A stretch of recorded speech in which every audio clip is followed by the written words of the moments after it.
Pursuing 100% completion is an unforgiving adventure. You jump through so many hoops and do dirty work for so many random characters, and just when you think it's all over, beating the game unlocks more stuff to do.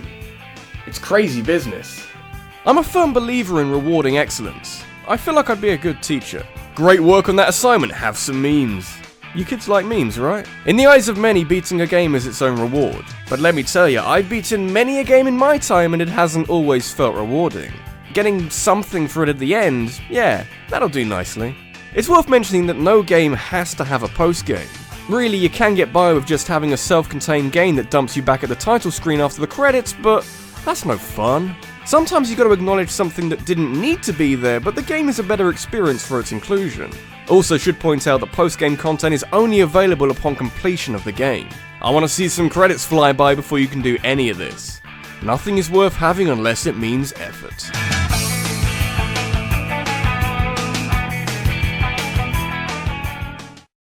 What would you want after beating a game? Do you give the player something completely different or give them more of the same?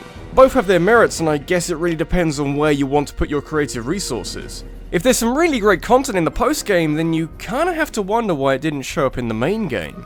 Almost seems like a waste to lock it behind the credits. But that's why we have games that spend their post-game just giving you more things to do. You enjoyed it in the main adventure, what's to say that you won't get something out of it afterwards? Pile it up, come on, let's get a conveyor belt going. My knowledge of the Disgaea games is limited to one thing. I wasn't even so sure how to pronounce it, needed help on that. There's these talking penguin creatures called Prinnies, who go around calling everyone dude with 2 O's, and they're pretty much the mascot of the series, and that is the end of my knowledge on the Disgaea games. Goodbye, everybody!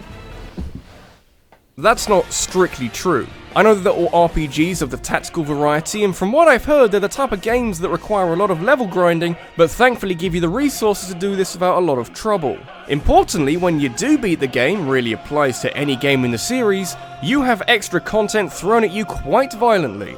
Disgaea 2 gives you a wickedly strong bonus boss to work towards, and Disgaea 5 gives you a whole new story to get invested in. Given the choice, I prefer more storyline, and the 5th game definitely has more of that. It's a long post-game too, not entirely sure of the ratio, but there's probably another half a game of extra content after the credits roll. Though it perhaps tells a story when the level cap is 9,999, while an average level of around 70 odd is enough to beat the game. Really comes down to if you like grinding, and I guess also if you enjoyed the meat of Disgaea 5. If that floats your boat, you'll have a good, albeit very long time. You get to 9,999, I dare ya.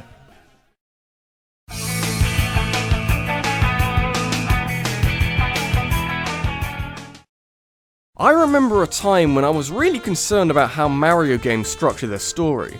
A very pretentious point in my life. You can enjoy what you like in video games, but it takes a special kind of backwards mind to play Mario games for their plot. Wouldn't be surprised if you get things done by mashing the controller with your face. Between starting and finishing a Mario game, there won't be too much that'll surprise you, but the differences come after. In recent Mario games, beating Bowser hasn't meant the end. Mario games have nearly always been set up in such a way that means that you don't have to do everything in order to beat the game. It means that when you do beat Bowser, you've still got plenty to do afterwards. How much can only be done once you've beaten the game? That's the question. There are 8 worlds in Super Mario 3D World. You've got 6 normal worlds, a Bowser world, and another Bowser world when things don't quite go his way. But whatever, you know how this ends. Fuck, don't even feel like putting a spoiler warning. I'm sorry, I've just remembered that I'm not allowed to swear anymore. Let's try that again. Funky fresh. Don't even feel like putting a spoiler warning. Beating Super Mario 3D World unlocks a further 4 worlds for you to stagger through. Naturally, the difficulty increases pretty dramatically now that Bowser's taken care of. Gotta find your problems elsewhere. But to combat this, you do unlock Rosalina and a spin jump, which evens things out a bit. And if you want that extra dose of crazy challenge to keep you occupied, unlocking the last world requires that you pick up every green star and stamp in the game, with your reward being 2 kinda tricky levels and straight up the hardest level in any Mario game. One way or another, you'll have plenty to do. Hey, you wanted this. Leave Bowser alone and you wouldn't have to guide Captain Toad through all of this nonsense. Food for thought.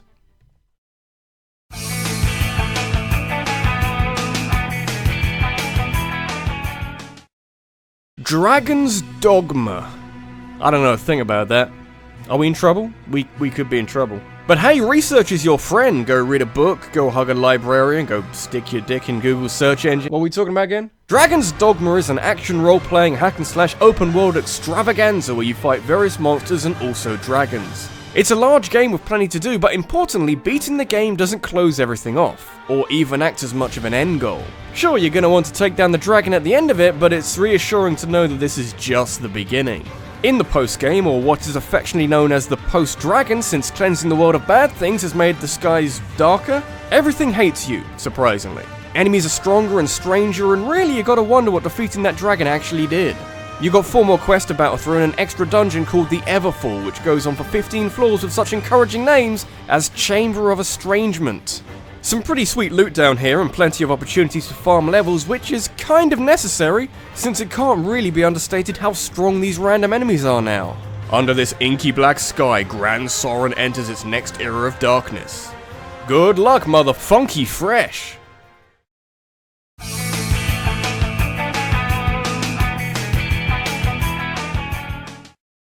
Post-game content starts to become more appealing when something changes. It doesn't have to be anything too major, but you want some kind of difference. If you were playing an easy game, it would be nice if the post-game content made it harder. You want to make a Kirby game difficult? You go right ahead. Well, maybe not difficult per se. Kirby Planet Robobot didn't stick a rod in the ground and proclaim that it's the hardest Kirby game ever made, but seeing it all the way to the finish gave you the kind of rewards that appeal to someone looking for a challenge. I'm not so sure why you're playing a Kirby game if you want your gaming ability to be tested, but thanks to both the Arenas and Meta Nightmare Returns, you can do just that. So we'll start with Meta Nightmare Returns, since the equivalent back in Superstar Ultra was probably my favourite part about that game. Effectively, you play through a slightly modified version of the story mode as Meta Knight and kick the shiitake mushrooms out of a wide assortment of enemies. Because Meta Knight is all the character you need. It's great fun, and with fewer recovery items for you to fall back on, you might just get more of a challenge out of it. You definitely will out of Galactonite at the end. The Arena and True Arena are series staples at this point, but what sets it apart from the previous games is that I struggled way more in Planet Robobot's True Arena than with the others. Doesn't really matter what ability you take in with you, these bosses hit hard, and taking down Galactonite was hard in Meta Nightmare Returns. Beating him as part of the True Arena, it'll keep you occupied alright. Final boss also has 4 phases. How's your patience?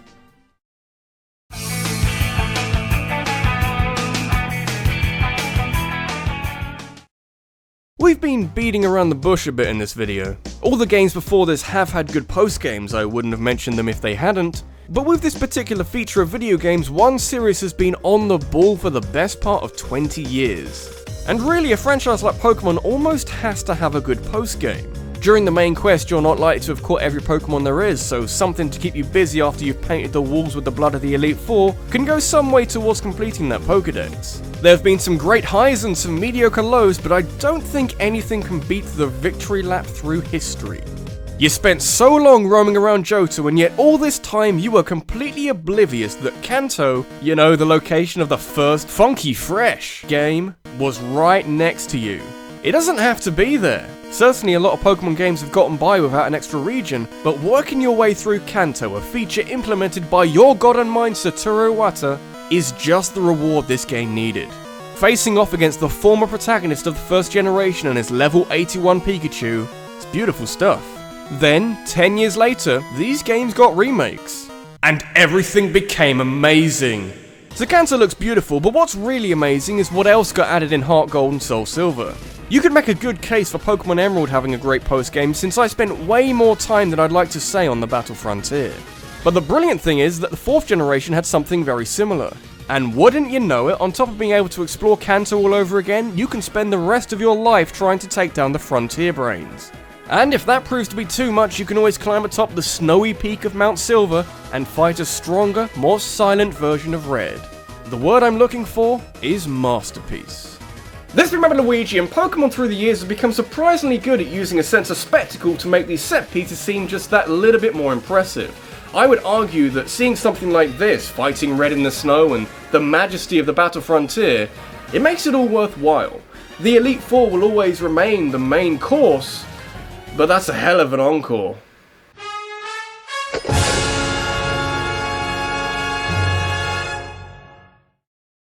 Got a topic that you'd like me to discuss in a countdown? Leave a suggestion in a comment below and head over to my Twitter, where I'll be holding a vote to decide the subject of the next countdown based off the best of your submissions. Thanks for watching, guys, and I'll see you in the next one. Hey guys, hope you liked that. You may have heard recently about YouTube's stricter enforcement of their terms of service with regards to advertiser-friendly content and what you can say in videos, and you may be pleased to hear that I don't plan on changing a thing. I haven't had any videos demonetized, and I only censored myself this week because I wanted to say funky fresh a bunch of times. Hopefully this will blow over in the coming weeks and months and we can look forward to the next thing that YouTube does wrong. But if you are concerned about my sustainability, I have a Patreon where I give out all manner of good things. Updates and tutorials for monetary support. I think that's a good trade. My content doesn't need to be advertiser friendly.